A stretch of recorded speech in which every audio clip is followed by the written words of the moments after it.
ఎక్కడికక్కడ ఫుడ్ ప్రాసెసింగ్కి వెళ్తున్నాం. రెండోది, కొన్ని ఇబ్బందులు ఉంటాయి. ఈ విషయం కూడా మీరు గుర్తుపెట్టుకోవాలి. ఈరోజు ప్రపంచంలో యుద్ధాలు జరుగుతున్నాయి.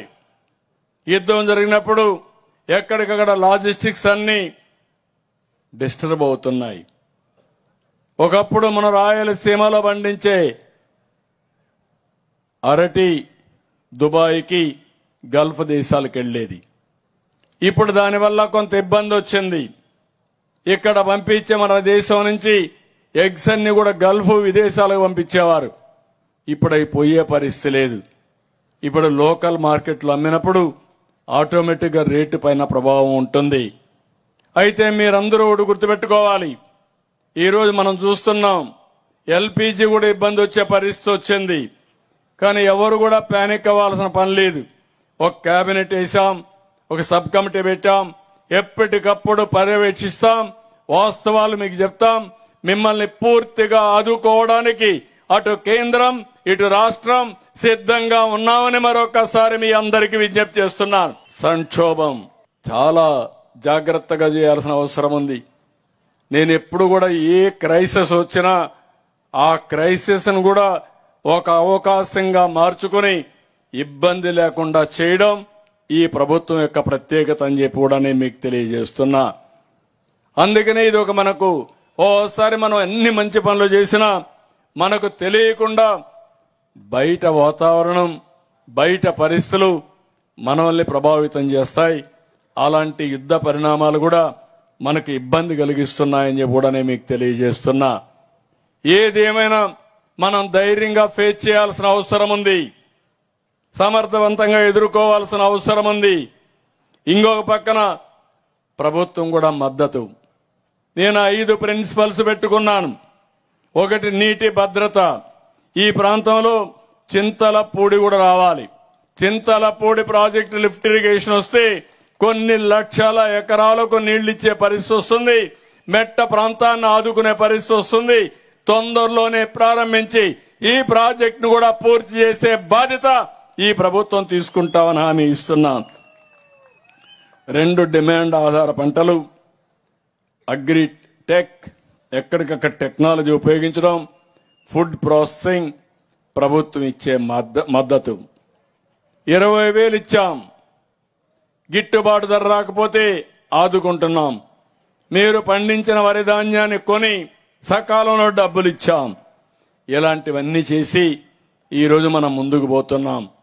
ఇదే సందర్భంలో నేను ఆ రోజు చేసింది ప్రత్యేకమైన బడ్జెట్ వ్యవసాయానికి పెట్టాను. ఇప్పుడు వ్యవసాయ యూనివర్సిటీ ఉంది, టెక్నాలజీ యూనివర్సిటీలు వస్తున్నాయి. ఇంకో పక్కన వెటనరీ కాలేజీలు యూనివర్సిటీలు ఉన్నాయి, అగ్రికల్చర్ యూనివర్సిటీ ఉంది, హార్టికల్చర్ యూనివర్సిటీ ఉంది. నిన్నే కొత్త ఆలోచన చేశాం. నేను సమైక్య ఆంధ్రప్రదేశ్లో ఐఎస్బి పెట్టాను, ఇండియన్ స్కూల్ ఆఫ్ బిజినెస్. వ్యాపారం చేయాలంటే, పారిశ్రామికవేత్తలను తయారు చేయాలంటే ఆ బిజినెస్ స్కూల్ ద్వారా తయారు చేశాం. ఈరోజు దేశంలోనే మొట్టమొదటిసారిగా ఈరోజు ఐఎస్ఏ ఆలోచిస్తున్న ఇండియన్ స్కూల్ ఆఫ్ అగ్రికల్చర్, అంటే ఇండియన్ స్కూల్ ఆఫ్ వ్యవసాయానికి ఒక పెద్ద ఇన్స్టిట్యూట్ ఆఫ్ ఎక్సలెన్స్ పెట్టి ప్రపంచంలో ఉండే టెక్నాలజీస్ అన్ని తీసుకొచ్చి మీకు ఆదాయం పెరగాలంటే ఏం చేయాలనో అనునిత్యం మీకు అందించే బాధ్యత ఐఎస్ఏ తీసుకునేట్టుగా ఒక కార్యక్రమానికి శ్రీకారం చుట్టాం. అందులో టెక్నాలజీ కానీ, ఫుడ్ ప్రాసెసింగ్ కానీ, ఫుడ్ హ్యాబిట్స్ కానీ, ఇంకో పక్క నాలెడ్జ్ కానీ అన్ని అనుసంధానం చేస్తాం. ఈరోజే మీరు చూస్తున్నారు, మిమ్మల్ని అందరినీ గుర్తుపడడానికి ఆధార్ తీసుకొచ్చాం. ఈరోజు ఆధార్ ద్వారా ఈకేవైసీ చేసి ఎప్పటికప్పుడు మీరు వచ్చే పని లేకుండా స్పష్టతతో అన్ని కార్యక్రమాలు చేస్తున్నాం. ఈరోజు అదే తరహాలో గోదావరి తీసుకొచ్చాం. అన్ని పశువులకి ఆధార్ తరహాలో రికగ్నైజ్ చేసి మనుషుల్ని ఎట్లయితే ఐడెంటిఫై చేస్తామో పశువులన్నిటిని ఐడెంటిఫై చేయబోతున్నాం. ఆ పశువుల ఆరోగ్యం, అవి ఇచ్చే దిగుమతి, లేకపోతే ఎంత మనం ఫాడర్ పెడుతున్నాం, ఇవన్నీ కూడా చేసి తద్వారా ఆదాయం పెంచే బాధ్యత ఈ ప్రభుత్వం తీసుకుంటాం. ఇక్కడ ఒక్క విషయం మీరు గుర్తుపెట్టుకోవాలి.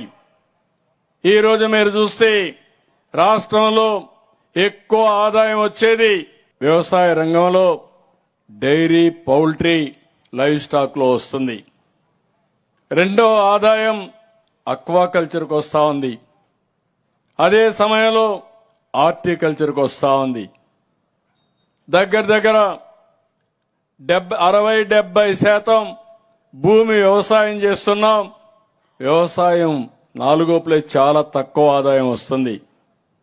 వరి వల్ల అనుకున్న ఆదాయం రాదు, కానీ మనకు అలవాటు అయింది. దీనికి ప్రత్యామ్నాయ పంటలు, ఎక్కువ దిగుబడి వచ్చేటివి, లేకుంటే ఆదాయం పెరిగే మార్గాలు మనం చూసుకోవాల్సిన అవసరం ఉందని చెప్పి కూడా మీకు తెలియజేస్తున్నా. నేను ఈరోజు రియల్ టైం గవర్నెన్స్ పెట్టాం. ఈ విషయం అందరూ గుర్తుపెట్టుకోవాలి. నేను 3 హామీలు ఇస్తున్నాను. ఒకటి, సంక్షేమ కార్యక్రమాలు. నేను ఆ రోజు చెప్పిన సంక్షేమ కార్యక్రమాలు ఈరోజు చెప్పిన తేదీకి ఇవ్వాలని, కేంద్రం ఎప్పుడు ఇస్తే ఆ రోజునే అన్నదాత సుఖీభవ పిఎం కిసాన్తో అనుసంధానం చేస్తామని చెప్పిన మాట నిలబెట్టుకున్నాం. అదే సమయంలో తల్లికి వందనం, నేను ఆ రోజు చెప్పాను. తల్లికి వందనం, ఎంతమంది పిల్లలుంటే అంతమంది పిల్లలకి 15,000 రూపాయలు మీ అకౌంట్లో జమ చేసే బాధ్యత తీసుకుంటామని చెప్పాం. మాట నిలబెట్టుకున్నాం. మూడోది, స్త్రీ శక్తి. మా ఆడబిడ్డలు ఎక్కడికి పోయినా ఈరోజు తక్కువ వచ్చారు, కానీ మా రైతులు, ఆడబిడ్డలు తక్కువ రైతులు ఉన్నారు.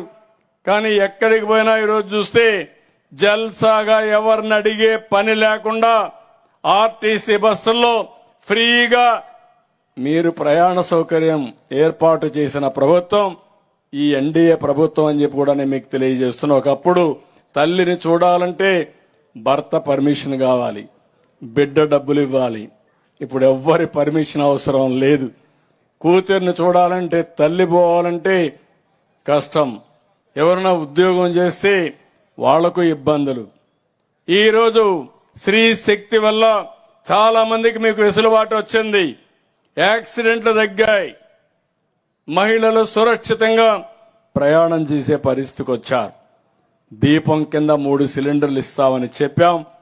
రేటు పెరిగింది, అయినా పర్వాలేదు. చెప్పిన మాట నిలబెట్టుకోవడానికి నా ఆడబిడ్డలకు అండగా ఉంటానని మరొక్కసారి హామీ ఇస్తున్నా. ఈరోజు మీరందరూ గుర్తుపెట్టుకోవాలి. మొదటి తారీఖు వస్తే గుర్తొచ్చేది పేదల సేవలు. ముఖ్యమంత్రి మొదలుకొని, ఎమ్మెల్యే మొదలుకొని, గ్రామాల్లో ఉండే ఎన్డీఏ కార్యకర్తలు కూడా మీ ఇంటి దగ్గరకు వస్తున్నారు, మీ దర్శనం చేసుకుంటున్నారు. 4,000, 10,000, 15,000, 6,000 ఇచ్చే ఏకైక ప్రభుత్వం భారతదేశంలో ఆంధ్రప్రదేశ్ రాష్ట్రం.